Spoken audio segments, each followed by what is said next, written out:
30년 된 고혈압 고지혈과 작별했습니다.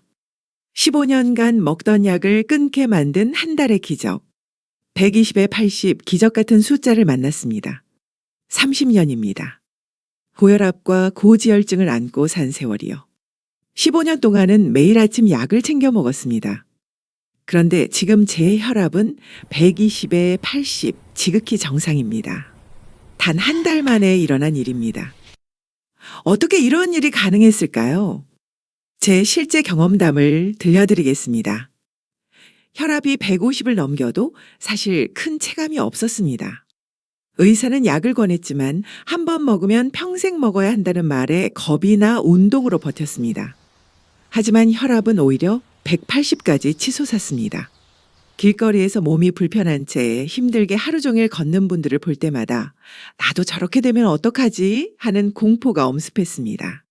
결국 고혈압, 고지혈 약을 처방받았습니다. 의사는 저의 상태를 보고 가장 높은 단계의 약을 처방해 주었습니다. 처음 먹은 강한 약은 일상생활이 불가능할 정도로 어지러움을 유발했습니다. 아, 사람이 쓰러지는 게 이런 느낌이구나 싶었죠. 다시 의사의 처방으로 약을 한 단계를 낮춰 15년을 복용했습니다.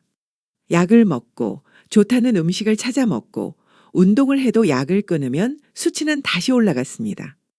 그때 문득 제 식습관을 돌아봤습니다. 과자를 박스째 쌓아두고 먹던 습관, 라면과 빵, 캔디류 등 정제 탄수화물 중독. 한때는 고기 다이어트 한다고 한 달 내 고기만 먹기도 했고 옥수수를 삶으면 앉은 자리에서 10자루 이상을 먹어도 부족함을 느꼈고 감자 한 솥을 삶으면 하루에 20개도 넘게 먹어버리고 치킨, 피자, 족발, 콜라는 말할 것도 없었습니다. 인스턴트 음식으로 가득 찬 식탁이 변비를 30년간 달고 살게 했습니다. 이 모든 것들이 혈관을 공격하는 식습관이었습니다. 늘 나른하고 잠을 자도 졸음이 쏟아졌습니다. 운전 중에도 졸음이 쏟아져 위험천만한 순간이 많았습니다. 제 간과 혈관은 비명을 지르고 있었습니다. 혈압이 180이 넘어가면서 약을 먹기 시작했는데 당뇨로 넘어가기 직전이었습니다. 암보다 더 무서운 게 당뇨라는 말이 있습니다. 하지만 대부분의 일반인들은 암이 가장 무서운 질병이라는 생각을 갖고 있습니다. 저에게도 유방암이 찾아왔습니다. 수술을 하던지 식단을 바꾸던지 둘 중 하나 선택을 해야 했습니다. 수술 외에는 길이 없다고 생각했는데 수술이 아닌 식단으로 췌장암을 이겨냈다는 지인을 만났습니다. 지인의 권유로 수술 대신 식단으로 대처하기로 마음먹었습니다. 또 다른 지인 한 분이 건네준 책, 암은 병이 아니다를 읽으며 식단으로 마음을 정하는 데 도움이 됐습니다. 제가 먹은 것은 현미 야채 과일식이었습니다. 백미 대신 현미를 8시간 이상 충분히 불려 밥을 지었습니다. 처음엔 거칠 것 같았지만 물을 충분히 잡으니 부드러웠습니다. 무엇보다 꼭꼭 씹어 먹는 습관이 생겼습니다. 반찬 대용으로 먹는 채소류는 상추, 깻잎, 치커리, 쑥갓, 시금치, 방아잎 등을 자연 그대로 가리지 않고 먹었습니다. 나물류는 오가피, 엄나물, 두릅, 시래기, 취나물, 냉이 등을 살짝 데쳐서 아주 심심하게 간을 해 먹었습니다. 쌈장 대신 굽지 않은 생김에 나물을 싸서 먹었습니다. 이게 의외의 별미입니다. 오이, 토마토, 무, 고구마, 당근 등을 간식처럼 자연 그대로 섭취했습니다. 해조류 및 과일은 김, 다시마, 미역 등을 섭취하고 과일은 특히 사과를 즐겨 먹었습니다. 식단을 바꾼 지 딱 한 달 만에 병원을 찾았습니다. 결과는 놀라웠습니다. 120 이하, 80 이하. 의사도 놀라고 저도 놀랐습니다. 평생 달고 살 것 같았던 변비도 해결됐습니다. 이 식단을 유지한 지 벌써 1년 반이 지났습니다. 15년 넘게 먹던 혈압약, 고지혈약을 모두 끊었습니다. 지금은 비타민 한 알도 먹지 않습니다. 늘 몸을 짓누르던 나른함과 졸음이 싹 사라졌습니다. 매일 아침이 가볍고 활기차게 바뀌었습니다. 우리 몸의 건강, 답은 당신의 식탁에 있습니다. 30년의 혈압이 단 한 달 만에 잡힌 비결, 그것은 대단한 약이 아니라 제가 매일 먹는 음식에 있었습니다.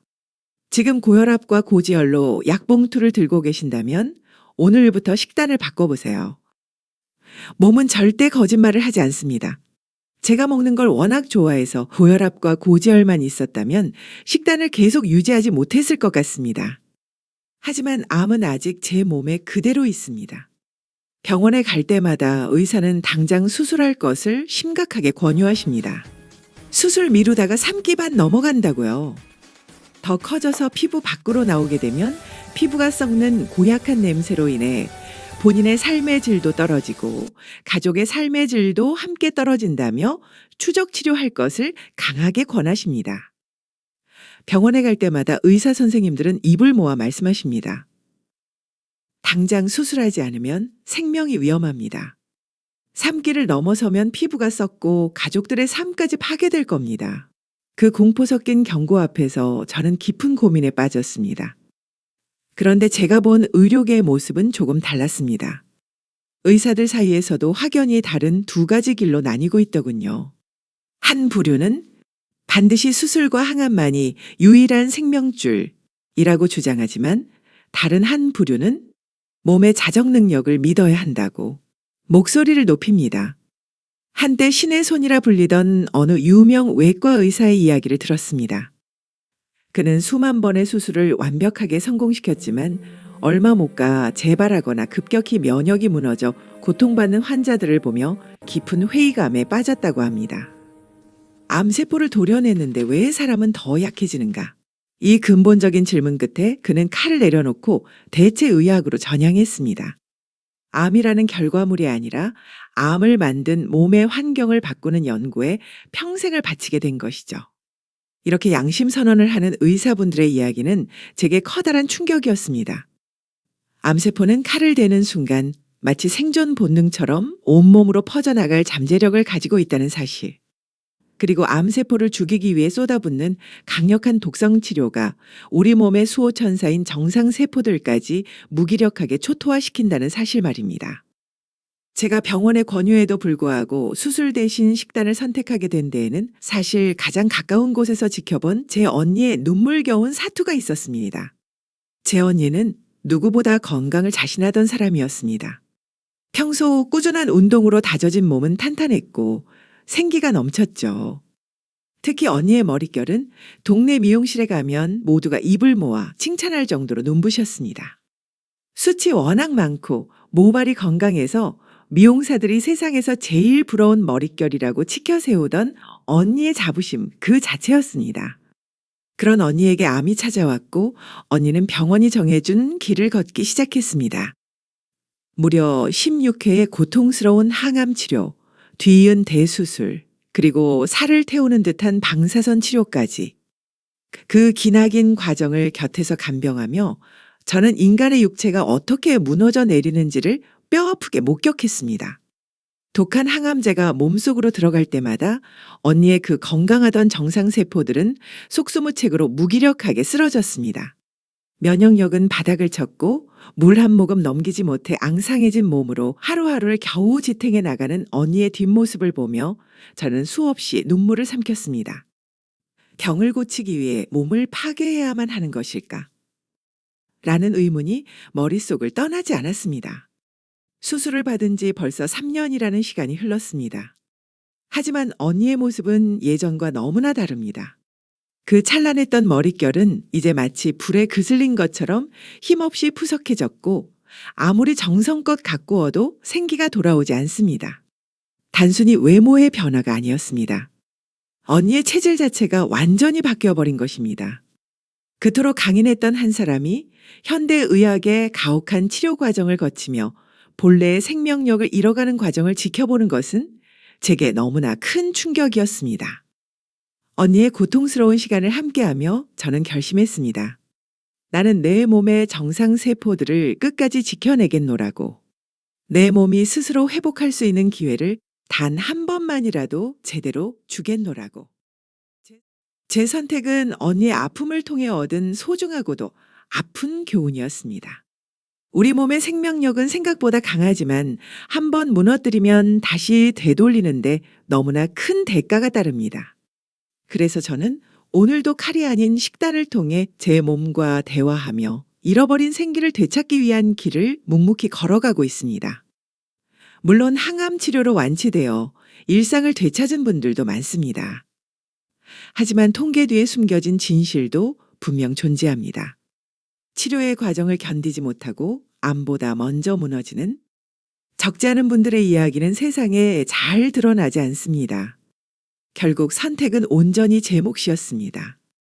고혈압과 고지혈증이 한 달 만에 사라지는 것을 직접 체험하며 저는 제 몸의 복구 시스템을 믿어보기로 했습니다. 만약 제가 병원의 권유대로 곧바로 수술대에 올랐다면 과연 지금처럼 활기차게 현미식을 하고 산책을 하며 일상을 누릴 수 있었을까요? 수술을 하지 않은 덕분에 저는 제 몸의 에너지를 온전히 회복에만 집중할 수 있게 되었습니다. 겉으로 보기엔 시한폭탄을 안고 사는 것처럼 보일지 모르지만 제 하루하루는 그 어느 때보다 가볍고 평온합니다. 암세포를 적이 아닌 내 몸이 내보내는 마지막 경고등으로 받아들였기 때문입니다. 유방암 3기 진단을 받고 암을 그대로 품은 채 살아온 지 벌써 1년 9개월.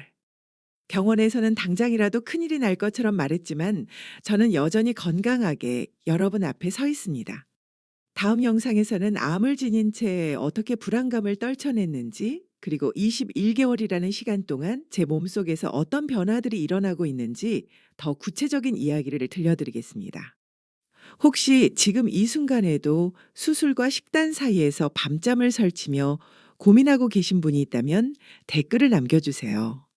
제가 걸어온 이 길이 정답이라고 단정 지을 수는 없지만 누군가에게는 작은 등불이 될 수 있도록 제 경험을 진솔하게 나누겠습니다. 오늘도 당신의 식탁이 당신을 살리는 기적이 되길 바랍니다. 감사합니다. 본 내용은 개인의 경험담이며 투약 중단 등은 반드시 전문의와 상의하세요.